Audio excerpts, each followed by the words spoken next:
Good evening, everybody. Welcome to the California Book Club. I'm David L. Ulin, the book's editor of Alta Journal. And tonight we are thrilled to have Naomi Hirahara in conversation with California Book Club host John Freeman about her novel Clark and Division. Our special guest is Kristen Hayashi. I want to explain California Book Club a little bit before we get going. We are a monthly book club focusing on the literature of California, which is to say the literature of the United States at this point, since California is, in the opinion of many of the people working on this, the epicenter of contemporary American writing.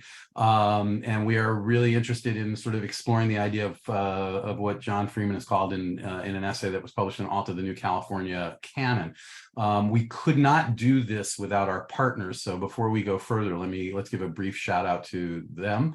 Our partners on the California Book Club project are Book Passage, Book Soup, Books Inc., Bookshop, Bookshop West Portal, Diesel, a bookstore, Green Apple Books, the Huntington USC Institute on California and the West, the Los Angeles Public Library, the San Francisco Public Library, Narrative Magazine, Vroman's Bookstore, and Ziziba.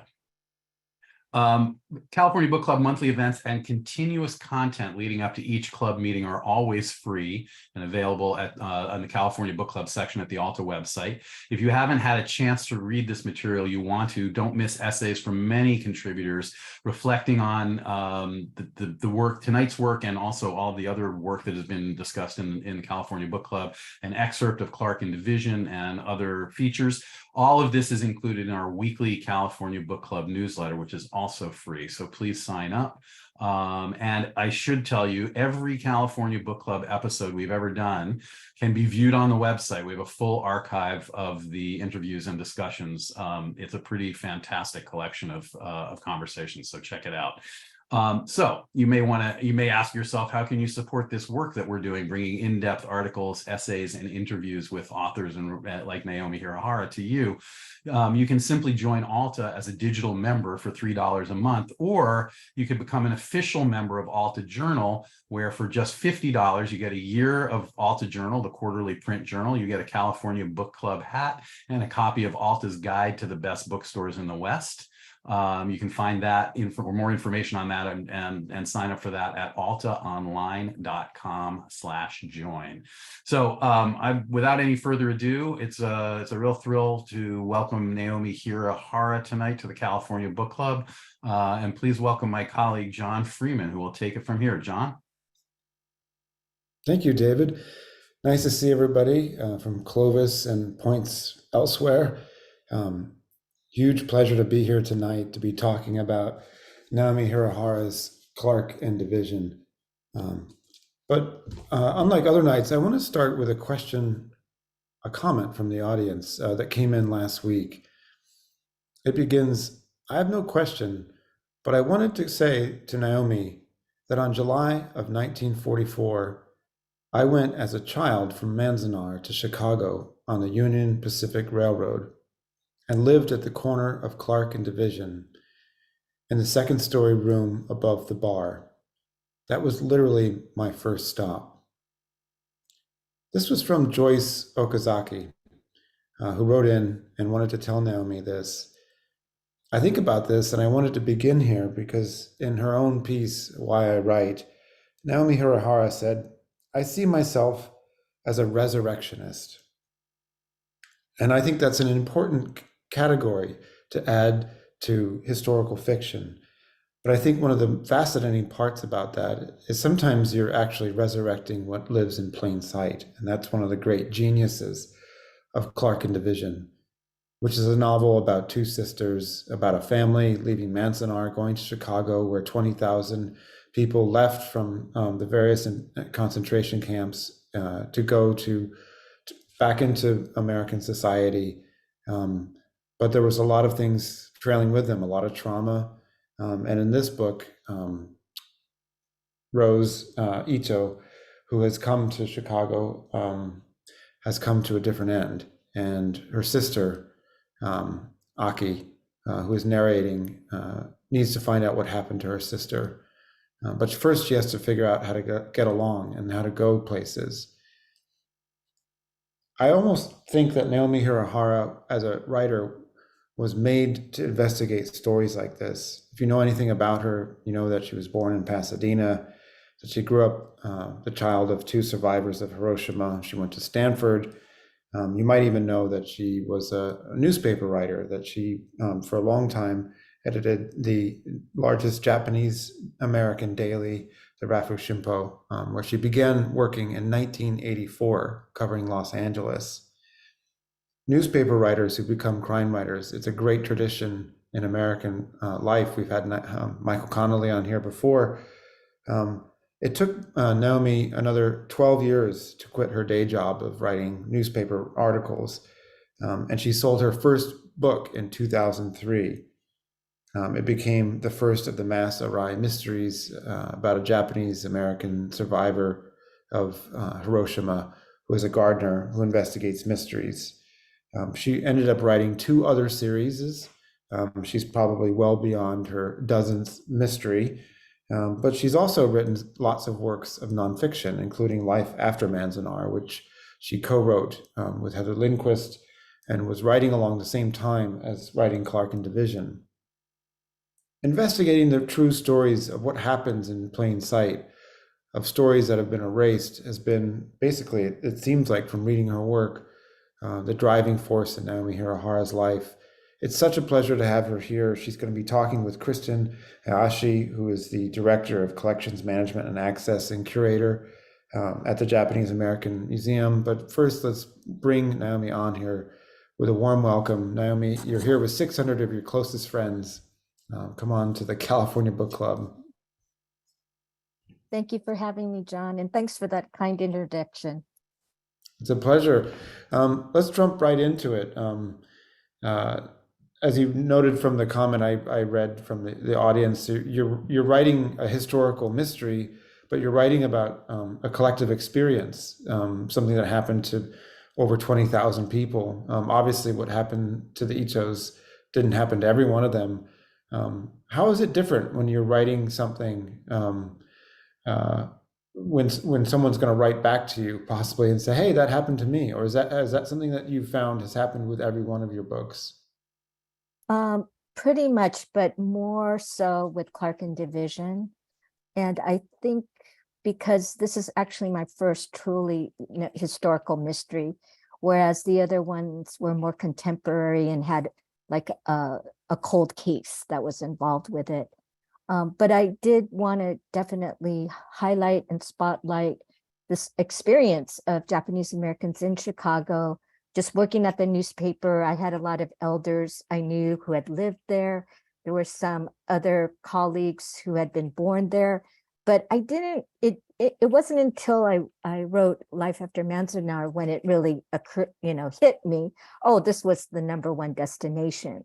And there's some significance about that, as well as digging, finding information that there had been a high level of juvenile delinquency because the first to arrive were young people. And that wasn't an issue that I saw directly in oral histories that I came across or in conversations with people. So these were like things that, but when I re-looked at them, there were kind of incidents on the edges, like people were saying, oh yeah, there was like these two gangs that kind of fought, but it was almost mentioned as an aside. But as a crime writer, I became very curious and I knew that I had to do a deeper dive. And it's been interesting to see hear the reactions from people who do have ties in Chicago. And some of them have said, oh, Clark and Division, that we never really spoke about it. That was kind of like, not really the red light district, but something like that, something from the Japanese American past, because later people relocated to different parts of Chicago, like Lakeview, and, started to form more solid communities. But Clark and Division, this particular intersection was more like a way station. And this book, it takes place during World War II. So we're not talking about the post-war experience, but definitely the post-war, post-camp experience. That's right. It's 1944. In this, the Ito family is relocated in the summer, and I wonder if you can talk about finding those lacuna within the historical archive. Um, in what way are those missing pieces of information, those tantalizing things that are happening at the edge of the most known material? In what way are those points of interest to you similar to your experience of talking to Nisei women of a certain age? As in, did you find in your experience as a reporter that there were certain silences that you could almost rehear when you re-encountered them in the archive? Most definitely. Nisei women have always been an enigma to me, quite frankly. I'm actually kind of Nisei and a half. My mother is a Japanese immigrant. So I'm a little bit an outsider to the incarceration experience. My extended family, they were incarcerated, but not my parents, right? Because they were in Hiroshima. And I was talking to a friend from Hawaii, and her parents were not incarcerated too. And sometimes being an outsider, although people view us as insiders, I think it allows us a certain kind of perspective that maybe others would not be aware of. But with the niece, I know when I worked at the Ralph Shimpo, I would kind of I would try to feature women on our front pages, because I noticed that we had a lot of men, but inevitably, aside from like politicians or leaders, when I tried to get like your everyday, Nisei woman story, a lot of times I would get a call right before the paper would go to press. It's like, wait a minute, don't put that in, kind of like a self-censorship. And I realized that there was a big cost in terms of their social networks if they said something kind of out of turn. Whereas when the Nisei men, they were more like pumping their chest. Yeah, write this. I don't care what anyone else thinks.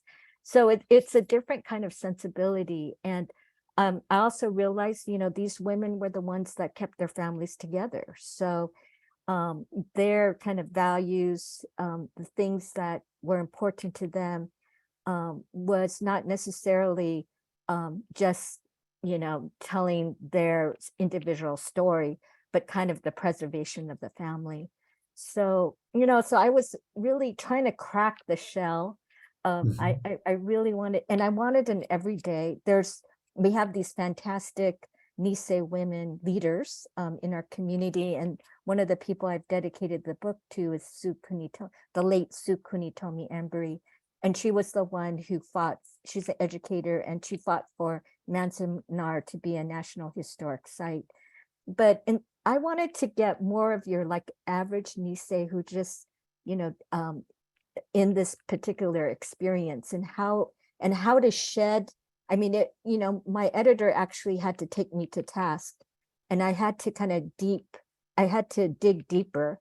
And some of it was my own cultural like barriers, because I am the child of an immigrant. And my tendency sometimes is to protect my own, parent at times, or not kind of just sink into my own like anxiety or my own, kind of concerns. But in order to bring Aki to life, I had to go to that place. So. And it pays off, because Aki's voice is instantly grippy. We feel we're being spoken to. There's the sense of a pressurized arena in which she's saying things that she cannot say necessarily aloud. And so that really works. And she's born, thankfully, practically on the first page in Tropico. And I wonder if you can just bring us to that moment so we can sort of all experience what it feels like when this character kind of announces herself. Sure. This is from chapter 1. Rose was always there, even while I was being born. It was a breech birth. The midwife, soaked in her own sweat, as well as some of my mother's, had been struggling for hours and didn't notice my 3-year-old sister inching her way to the stained bed. According to the midwife, Mom was screaming unrepeatable things in Japanese when Rose, the first one to see an actual body part of mine, yanked my slimy foot good and hard. Ito-san! The midwife's voice cut through the chaos, and my father came in to get Rose out of the room. Rose ran. Pop couldn't catch her at first, and when he finally did, he couldn't control her. In a matter of minutes, Rose, undeterred by the blood on my squirming body, returned to embrace me into her fan club. Until the end of her days and even beyond, my gaze would remain on her. Our first encounter became Ito family lore, how I came into the world in our town of Tropical, a name that hardly anyone in Los Angeles knows today. For a while, I couldn't remember a time when I was apart from Rose. We slept curled up like pill bugs on the same thin mattress. It was pachanko, flat as a pancake, but we didn't mind. Our spines were limber back then. We could have slept on a blanket over our dirt yard, which we did sometimes during those hot Southern California Indian summers, our puppy Rusty at our bare feet. Tropical was where my father and other Japanese men first came to till the rich alluvial soil for strawberry plants. They were the Issei, the first generation, the pioneers who were the progenitors of us, the Nisei. Pop had been fairly successful until the housing subdivisions came. The other Issei farmers fled south to Gardena or north to San Fernando Valley, but Pop stayed and got a job at one of the produce markets clustered in downtown Los Angeles, only a few miles away. Tonai sold every kind of vegetable and fruit imaginable. Pascal celery from Venice, iceberg lettuce from Santa Maria in Guadalupe, Lawson strawberries from Gardena, and Hale's best cantaloupes from Imperial Valley. Rose and I still shared a room, but we had our own beds, although during certain nights when the Santa Ana winds blew through our loose window frames, I would end up crawling in beside her. Aki, she'd cry out as my cold toes brushed against her calves. She'd turn and fall back asleep while I trembled in her bed, fearful of the moving shadows of the sycamore trees, demented witches in the moonlight. So that's it. What a lovely opening. I think this is the first sister relationship in one of your books, if I'm not mistaken. And I love the way that you map this onto separate spaces. First in Tropical, and then the camp, and then once Ake, whose name means autumn, comes to Chicago and discovers something terrible has happened and is remapping her sister's own Chicago, meeting her sister's old friends, even wearing her sister's clothes. And at some point, she almost sort of becomes her sister to try to understand what her sister was doing. Can you talk a little bit about sort of psychogeography and mapping as an element within crime fiction, within this book? And how that works for you and how it's maybe different, say, when you're writing history or nonfiction? Yeah, it's kind of funny. When I was just reading that scene to you, I mean, there's different layers. Regarding the geography, I did purposely pick, it's present day Atwater for the Los Angelinos. But I had interviewed a Nisei doctor, and he said he had grown up in Tropical. This was years ago, maybe even decades. And I just liked that word, tropical, and it kind of just stayed in my mind. And just as Aki says in her, hardly anybody knows about that place called Tropical. But I just love like doing research in Los Angeles and picking up, those various little neighborhoods that are somehow forgotten. However, there's usually one existing little business that's kind of named, like here in Pasadena, it was known as Crown City, and there's like a Crown City Plumbers or something like that. And that to me, so I am intentionally kind of collecting names and places. And that was actually one of the first places that Japanese immigrants did come to to farm strawberries. And so there's also a layer of just personal experience for me, because my father was born in Watsonville, California. And today that's like the headquarters of Driscoll Strawberries. And he himself did strawberry farming, tenant farming, truck farming. So that particular, and I had subsequently for the Japanese American National Museum written a biography of a strawberry grower. So that particular fruit, and even just the mention of Lawson, was just even that one line where I mentioned the different kind of varieties of vegetables and fruits. I mean, that kind of represents maybe one book that I wrote, about a certain place. And so I think the specificity of the geography and even the flowers or maybe produce that was grown on that soil is very important to me. And in terms of I'm trying to think of the other, and just the wind, in terms of the two sisters sleeping outside, we did that in Altadena, California.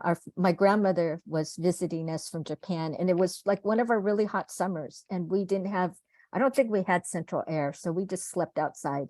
And my dog was named Brownie, and he was outside with us too. So it's a strange thing writing fiction, because I do pull at, and it's not necessarily representative of the history of 1940s or 1930s. It was more done in the 60s or 70s, but I take liberty and I take those little pieces and kind of sew it together. If you've been watching these California book clubs, those of you in the audience, we have had a book set in Watsonville, Jaime Cortez's Gordo, in which there's a family living together and working on farms there, not farming for strawberries, but some other things. We've also had Julia Atsuka on here before, who's written two books, one set in one of the camps, but another set as mail order brides are coming to the U.S., a sort of existence that you reflect on when you describe Aki and Rose's mother. She coming around that year, 1919, the year that the Buddha in the attic. And I'm amazed at the amount of history that you can marshal into a book that's also in a very specific historical register. And it really is come down to details. And I guess I want to talk a little bit towards the moment that Rose and Aki go to Chicago, and what sort of details did you find? Because I've talked to other writers who've written historical fiction, and when it's a traumatic experience, say Colson Whitehead writing the Underground Railroad, he had to take certain details out because they would have been distractingly overwhelming, even though they were true. And I wonder what sort of details did you think, this will give me just enough to create the feel of the place? And is there anything that you can remember leaving out?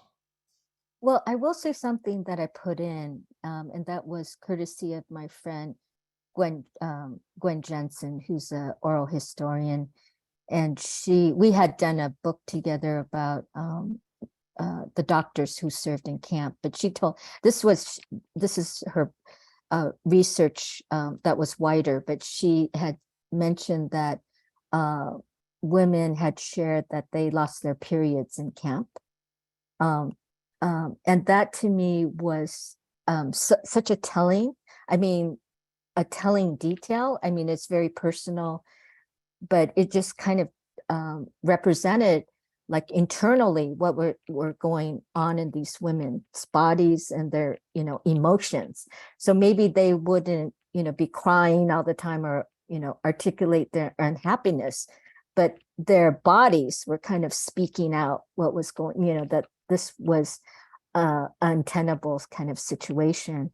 In terms of, it's hard, and I would like to talk to Kristen about this too. When I've done so much research about the incarceration, the removal incarceration. So to me, it's almost, I won't say it's old hat, but it's things I've written about so many times So I just assume like everybody knows about it, everyone's familiar. So actually my editor had to take me to task and say more on Manzanar, more about this experience. And I didn't want to, I wanted to also consider their ages, because I think for young people, it was kind of a different experience. There were a lot of social like interactions. And I wanted to not just dwell on, everything being taken away from them, but also for them to, that they were attempting to build up, their lives, whereas sometimes it was romantic. Many people got married in camp or formed relationships that ended up in long-term relationships. So it was important for me to kind of focus in on that particular generation of people who were behind barbed wire. This does present the perfect time to bring in Kristen Hayashi. As I mentioned, she was the director of collections management and access and curator of the Japanese American Museum, which opened in 1992 and had a notable exhibit called American Concentration Camps in, I believe, 1994, about the 120,000 Japanese who were put in camps, 3/4 of them American citizens, did an amazing thing for, I think, the knowledge of that experience, and has done that in many other ways. Kristen, it's lovely to have you, and take it away. Thank you so much. What a privilege to talk with Naomi today. So far we've heard some important keywords. We've heard trauma and loss and gaps in the historical record. And I think, your book is so important, Naomi, because we know that there's a lot of scholarship on the incarceration itself, but the scholarship really ends in 1945 and skips over 20 years to the civil rights movement. And then the next, work is really on like redress. And so I think this is such an important moment in history that isn't sufficiently covered. And so your book really gets into the trauma and the loss, and it really helps to fill this gap in the historical record. So I guess I should just sort of mention that I am at the Japanese American National Museum, and I think it is fitting that I am sitting in front of the barracks. This is a section of a barracks from the Heart Mountain concentration camp in Wyoming. And it's one of our biggest and most powerful artifacts. But, I think it also is a representation that it dominates sort of this narrative of Japanese American history. We know that the World War II experience, had a profound impact, but we don't talk enough about post-camp. So that's why your book is so important. I remember that Hank Umemoto, who, I had worked with him on his memoir, and he had been in Manzanar. He had been a young boy, and he said actually the post-camp experience for him was more traumatic. They moved to, and they lived in Skid Row for a while. And I think it was also that they were, still not recognized as American citizens, the Nisei were not recognized as American citizens, after World War II, and that it took a big, psychological toll on many people. So that I found that his observation to be very poignant. It's true. And it took a long time for former incarcerees to talk about their World War II experience. And, my work does focus on the post-camp, like early resettlement period. And I thought it would be really easy to find people to interview. And even, just a few years ago, the narrative that I was hearing was internment was this terrible moment, incarceration was this terrible moment, and then we were successful. So there's like these few voices like Hank's, that's really talking about, wait a second, actually post-camp was even harder than the incarceration itself. And I think that's what you're sort of bringing light to. You, on page 62, chapter 5, you have this really interesting quote. It says, being out of camp does things to you. You're finally free, but you're not.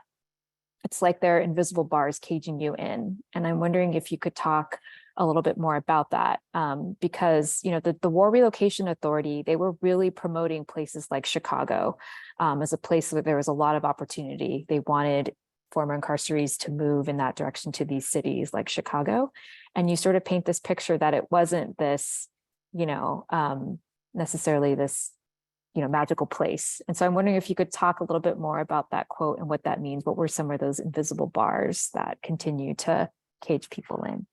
Well, I think it's interesting that I wrote a bulk of Clarkin Division and definitely rewrote all of it during the pandemic. And I think it made Aki's experience even more palpable. Like we were in confinement, right? And there was the big unknown. And finally, we're starting to be released from our homes, but we're not quite sure what's really out there or not. So I think that helped me kind of conceive. I mean, that must have been crazy, right? To be in one of the 10 camps, and then you go to, Chicago was the second largest city in the US, so big, so filled with all these factories, filled with a lot of different, ethnic groups that Japanese Americans were not used to, the weather, and also being told, don't clump up, and they were actually, right, informing the incarcerees, like, giving them little pamphlets and giving them little tips, like, don't be like, don't be part of the Japanese American community, kind of blend in and kind of disappear. So that was kind of the message that was given to them. But of course, you're in a strange town, and the government has done this to you. You're not going to necessarily trust the government. You're going to trust other Japanese Americans. So of course, people are going to live in, and apartment buildings in Clarkin Division or the South Side, right? They're going to get leads from maybe a priest, a Buddhist priest that served them in camp. Those are the people they're going to trust. So I think that it's just like not knowing. You're getting this, you're still trying to process, like, why was I in camp to begin with? And it's interesting now. I'm being more mindful when I look back at oral histories, because there were people who were really pissed off and they wanted to get out of camp as soon as possible. And I see it more in male narratives. I don't know if you've seen it in female narratives too, Kristen, but I now I'm being a little more sensitive, because I think that in the past, it was more like, well, we just, it was more like a destination type thing. From camp, we went here and we went here and we went here, but I didn't really see so much of the kind of emotional map that people were going through. I mean, have you seen that, Kristen, in the work that you do? Sorry. In terms of, have you noted, like, who has been open about their anger, or who has been, saying that they had to get out of camp, ASAP, Yeah, that's interesting, because I was focusing more on people who had a harder time restarting their lives. And so they're the ones that stayed in camp the longest. And so I think you're helping to change my perception of early resettlement too. I focused again on people coming back to Los Angeles, thinking that the younger ones, the younger Nisei who went to places like Chicago would have an easier time sort of resettling. But that wasn't the case. I mean, from what you've showed, they really face the same challenges that any Japanese American faced in that early resettlement period. But I mean, you brought up the example of Hank Umemoto. He's the one that definitely talks about being angry and wanting, to leave camp. But yeah, I can't really think of too many examples where people outwardly talk about that. So again, I think that's one of the gaps in the narrative. I also wanted to broach another subject, and that's of this issue of the model minority myth, because I think that's really, really important and something I think we both want to do in our work. So, back to that whole, like, I'm paraphrasing, but a lot of survivors of the incarceration experience will say something like, again, internment was this terrible moment, and then we were successful. So this word successful keeps coming up. And I feel like, without saying it, Rose, in some ways, outwardly is the epitome of the model minority at the beginning. And then, post-camp, when she's in Chicago, there are these, rumors of, abortion and potential like suicide. And so I kind of wanted to get into, and there's quite a few characters that I think are the antithesis of the model minority. And I'm kind of wondering if you could talk a little bit more about dispelling the model minority myth.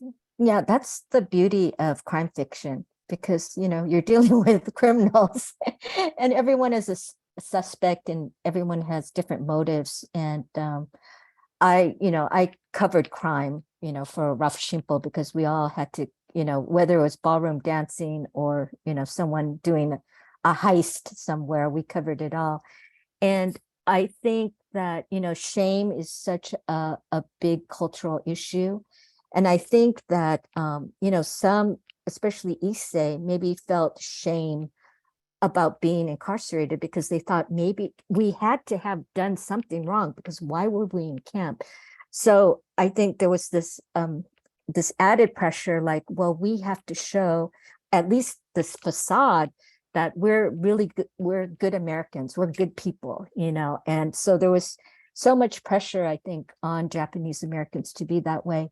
And if you're in part of the community, that, there's so many, I mean, that's why we have groups like Yellow Brotherhood, or there was, in the 70s, there was a lot of Japanese Americans that were dealing with drug addiction. We have we have individuals who've committed crimes, and we wanted to kind of sweep that under the rug. And I think that what I love doing is showing kind of the humanity of us. We're not superheroes, we're not like this Japanese American action figure, like we are able to deal with anything that's thrown to us. No, we're like humans, and things happen. And so babies are born out of wedlock in Chicago. Nobody really talks about it, but it was on the Chicago Resettlers Committee's list of things to be concerned about.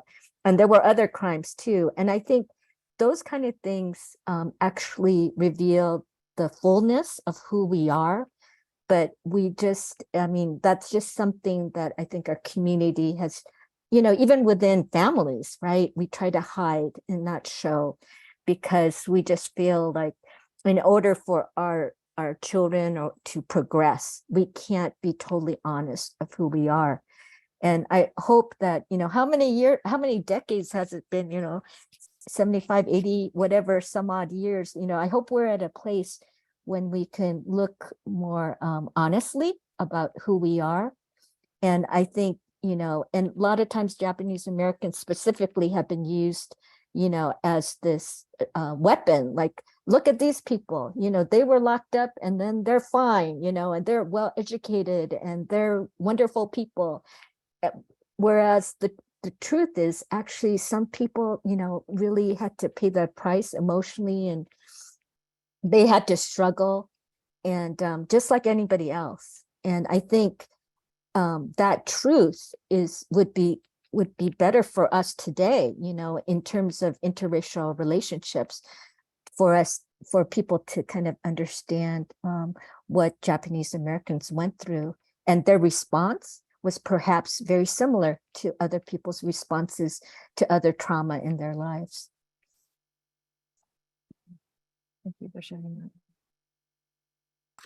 I'm going to come back in here. I would love to bring you back, Kristen, not only because this conversation has been so illuminating, but also Kristen's research about resettlement in Los Angeles neatly dovetails with the just released sequel to Clark and Division called Evergreen, in which we follow Aki to Los Angeles in the 1950s, a migration that many Japanese Americans did themselves. So we'll bring you back in about 15 minutes. Questions are beginning to pop up left and right. and I want to come to them in 1 second. But I want to talk a little bit about something that was emerging from your discussion just here, which is, people like Aki in the book, who has just left the camp. She's 20 years old. She is, I'm trying to figure out another word other than the model minority, but she's also a little bit of a goody two shoes. She's definitely going to try to do the right thing. And among the first people she meets are gangsters, wearing zoot suits. And I wonder if you can talk about that mixing that would have happened in a city if it was different for people resettling than the camp, or would it be more obvious that there was mixing because certain lifestyle ways of being would be suddenly more available to them?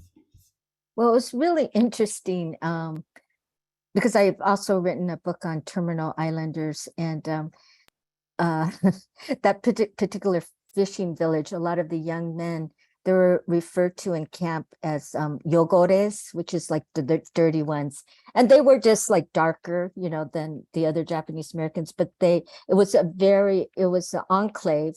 And many of them did actually speak Japanese, which was kind of unusual. And then and there's a lot of camaraderie. There's a lot of machismo, right, in a kind of a fishing community. And when they arrived in Manzanar, there was a little bit of conflict with, there were people from Bainbridge Island, this very idyllic, very civilized little island over in near Seattle. And yeah, so it was just interesting when you get, again, I guess we're talking a little bit about geography when we get all these little pockets together and they're, in this kind of pressure cooker, and just seeing how different types of people react. To set the book in Chicago was nice in that you get people from all 10 camps all together. And so that makes it interesting as well. But it was important for me to make Aki like a goody two. She is kind of like definitely a middle class, kind of a more upper middle class for a Japanese American.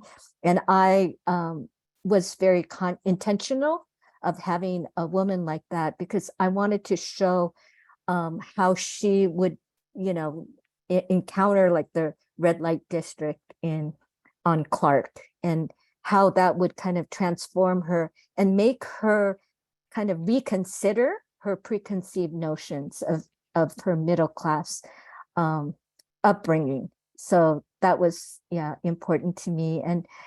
And Hammer, the zoot suitor, he is actually was raised there were orphanages in Los Angeles specifically for Japanese, and he was kind of part of that, and it was based on a person that someone had described to me. I have a picture of him too. And he actually committed a crime in Manzanar and was sent to Boys Town in Nebraska. And he broke out of Boys Town and ended up in Chicago. And of course, myself as a crime writer, I'm naturally going to gravitate towards a person like that. And I just think it's really fascinating how these people in different walks of life are suddenly all together, because they're all on Clark and Division. Before, they could be more siloed in different neighborhoods, but that's no longer the case.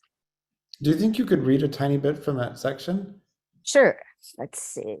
This is where Aki goes to visit Rose's apartment.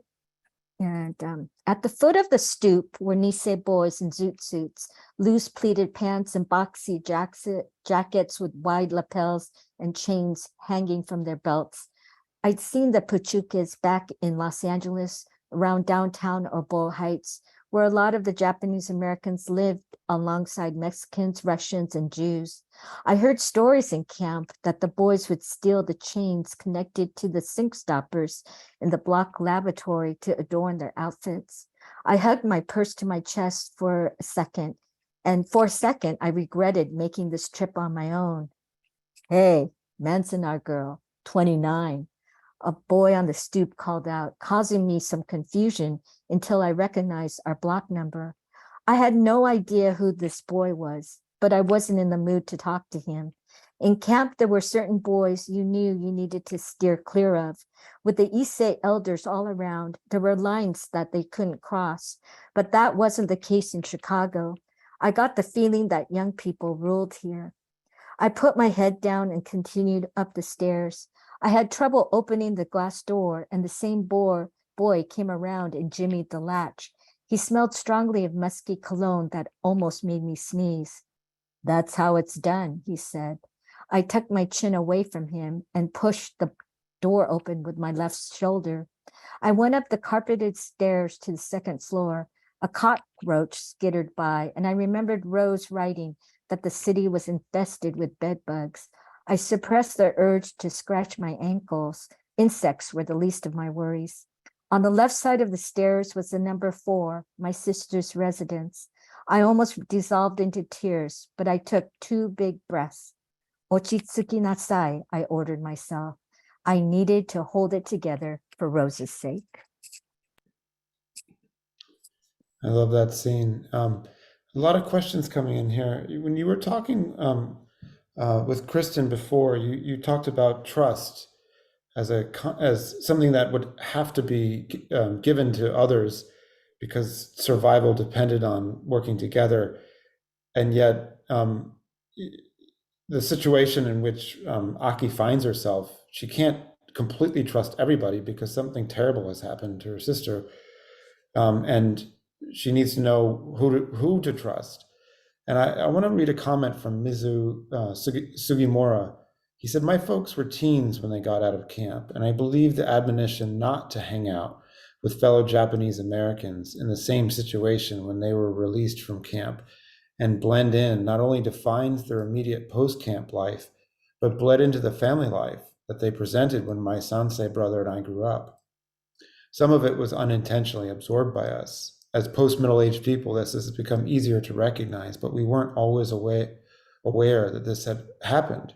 It became eventually part of our own legacy." And you're there in the moment now in 1944 when these dynamics are shaping and shifting. And one of the interpretations that the novel tracks and plays out is, how much do people pay attention to the don't gather in groups? How much do they trust? And I wonder if you can talk a little bit about that. How much awareness you feel as a novelist that you're at the beginning of not just a resurrected part of history, but the beginning of a psychological aspect that's going to have ramifications down the road. That's a really interesting comment. One thing, my husband, his maternal side of the family, they were incarcerated in Heart Mountain. Kristen was seated in front of that barrack near Cody, Wyoming. And, we've talked a lot about that intergenerational trauma and how it manifests itself. And it's one kind of just funny observation is, I think we've watched this is a stereotype, okay, but I'll just say it. But we've noticed when African American men maybe pass each other, see each other, they're strangers, but they'll just say, hey, they'll just acknowledge each other.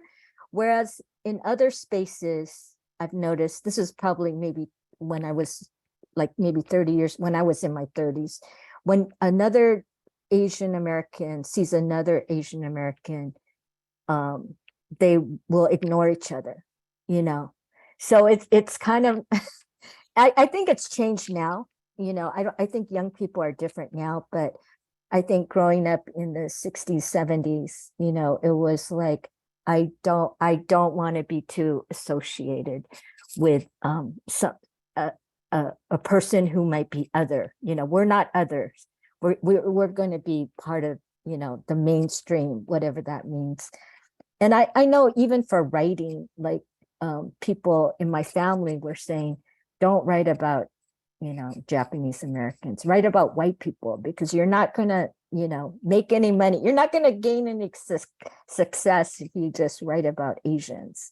And even, I guess, for me, a Stanford graduate, to go and work at the Rafushimpo in Little Tokyo, which had once printed, I don't know if you know this, John, but basketball is very important in the Japanese American community. I'm less than 5 feet tall, and I played basketball growing up. And it used to publish my scores for Pasadena Bruin. And here I was going to work there. But and I think people were saying, well, why don't you, work for a mainstream, work with David Yulin at the LA Times. and maybe myself just actually working at a place like Rafushimpo in a way was not an act of resistance, but I was definitely swimming in a different direction than other people were. And I didn't know what would happen to me, but I'm very glad that I made that decision to work with a community newspaper. I want to go back a little bit. A question from the audience from Marianne Gwynn. Maybe we should have set this out a little earlier, but why did Chicago become such a magnet for people who had left the camps? Why was the relocation authority sending people there as opposed to other cities? Well, it was the second largest city at the time, and it was located right in the middle of the country, away from the military zones, and it needed laborers. Unfortunately, the government didn't inform some of the labor unions, all these Japanese Americans would be coming and working for factories. So there was a little bit of conflict there. But some people even worked for defense factories, which, doesn't make any, logical sense if you're saying these people are seditious and they're okay, let's send them to work, in the military kind of factories. But so for all of those reasons, and the American Friends Service, the Quakers, they also had ties in Chicago, and they were facilitating this transition of Japanese Americans back into public life. So for all of those reasons, that's why there were so many. The other spots were Denver, I believe Detroit, Cleveland. There was also a movement to get young people into colleges, and usually there were some colleges that were open throughout the Midwest, but there were quotas. There's maybe only 1 or 2 students that could go to each college, but that was happening as well. It's shocking to read, if only because I think, as many of the commenters have pointed out, you can, if you're of a certain age, you could have grown up in California and learned of the camps quite late.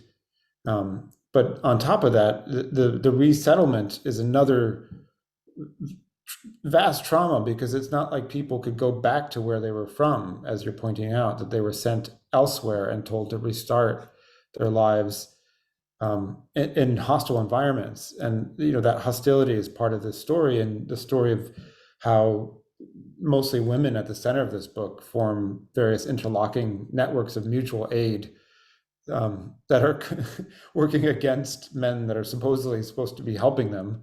And that in some ways solves the mystery of the book. But there's a commenter who says, we're very interested in knowing how Japanese people recovered from the confiscation of their property and businesses. And that's somewhat the story of this book. But I wonder if I could bring in Kristen again to talk to you about that question, because I think, Kristen, that's a big part of your research. Yeah, sure. And sort of to comment on the question earlier about not congregating together. And, I think that was something that former incarcerees were told, right, is not to do that in their new, wherever they were going. But I think that's an important story of resilience. The community, well, I'll just say that, the War Relocation Authority was about to dissolve soon, and so the government really left Japanese Americans behind, and they were forced to try to restart their lives on their own. And so I think it's really these community organizations that get together. So churches, mutual aid societies, like gardeners, clubs, these different organizations that are helping to provide the assistance that people need to restart their lives. So, they would lend money to each other to help them restart businesses or those types of things, because, again, the government really did not provide the aid that they needed after the war. So, or after camp. Yeah. And then in terms of, well, there was so much that was lost. Yeah. Because a lot of people, didn't own the farms, they were leasing the farms, and many of them, because it was spring, they had full crops and they just had to kind of abandon them. The lucky ones were the ones who actually, owned the land, and it depended on the situation. Some people had good caretakers that did take care of the land, and they were able to get it back. Some people couldn't pay their property tax while they were in camp, and that was lost. And there was a kind of a endemic move to compensate the Japanese American. One of the early ones, Kristen, right? I think it was under Truman. It was like in the 1940s, it was like pennies on the dollar. It was hardly, and I think there was a lot of paperwork you had to fill out in order to get any kind of money back. So it really wasn't that useful, I think. That's right. Yeah. I don't think very many people were successful in getting financial support to compensate for their losses right after the war. Yeah. I will say this, and this is, Nisei soldiers were able to take advantage of the GI Bill. So I think that was helpful for those people who, and that was very different from like African American soldiers, because, they should have gotten loans from banks, but banks refused to give many of them any kind of assistance. So, I learned that kind of relatively recently. So, it's just kind of interesting how certain kind of policies determined like a whole family's like trajectory, in the future. Yeah, I think it also the case with the Ito family, right? That Mrs. Ito works for the first time after the war. And I mean, I think that was the other thing too, is that some of these housewives who weren't working before had to find work to support their families after the war, or the young children, had to support their families too. But I think one thing that isn't spoken of enough is like assistance, public assistance that people were on too. That wasn't the case before the war, because they were financially somewhat stable, right? But then after the war, when you lost everything, you are having to depend on other government forms of assistance to kind of restart your life too. Yeah, I love the fact that the opening of the book, the end papers, is a map of the neighborhood, and it has all those societies and associations that Kristen was talking about, including Newberry Library, where Aki ends up working. And they're all publicly shared spaces. They're places of assistance, help. And I want to come to a question that another person in the audience has asked that both of you can address, which is, can you talk a little bit about Evergreen, particularly the place where the children are living? This is the sequel to Clark and Division. Is it based on a real place? The person says, I appreciate your writing a bit about the kinds of relationships between Black and Japanese community in LA during resettlement. This is the Karen Maida Allman asking the question. In terms of the I don't know if she's asking about the particular hotel, but definitely Little Tokyo had during World War II had become a place where African American defense workers came and lived, and it was a bit overcrowded, but because of racial covenants, these families and individuals had no other place to live, and so it was they had jazz clubs, they had it was a very vibrant kind of place. And so it was kind of interesting when the Japanese Americans returned, like, some people feared that there was going to be some kind of riot, a race riot between those two groups. There was definitely some tension, but what that kind of, riot never occurred. And it's some of it, I'm sure, was due to like the California Eagle and African American newspapers that were very supportive of Japanese Americans and their plight. But what are your thoughts, Kristen, about the whole transition of Bronzeville back to Japanese Americans? Yeah, that's, I think, another understudied topic. I think the way it's portrayed is that it was Bronzeville during World War II, and then as Japanese Americans slowly returned to Los Angeles, it just kind of naturally turned over to Little Tokyo again. I don't think it was as neat of a narrative as suggested. So I think there's a lot of interest in that. I think for a time, these two communities coexisted in Little Tokyo, but I think there was, there probably had to have been more tension and a little bit of conflict, than is portrayed. So I think that's an area that needs a lot of research. Yeah. I think because these people were from the Deep South, they were a bit disenfranchised themselves, So because I think we want to find those, oral histories, right, from the African American perspective. And I don't think there's many out there. And, hopefully we can find some families, who have just some stories, family stories that could be passed down, because that's a big gap, right? And we want to see that kind of filled in. I love the way that your book, Naomi, is intersecting with so many other books on the California Book Club reading list. One of the first books we read was Devil in a Blue Dress, which is a little bit after this period of when Bronzeville transitioned back to Little Tokyo. But the characters in that book would have moved out to Los Angeles to work in the defense industry, among other things. I want to end up with one final question from Robert Shoji, who asks, besides Aki, who your favorite character in Clark and Division / Evergreen is and why?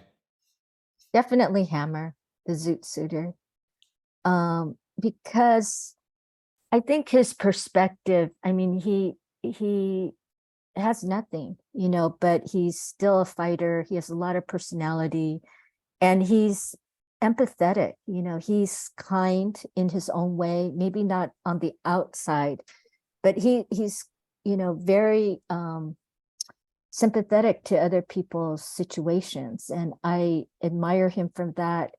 And who doesn't love a bad boy, right? There's always that kind of attraction.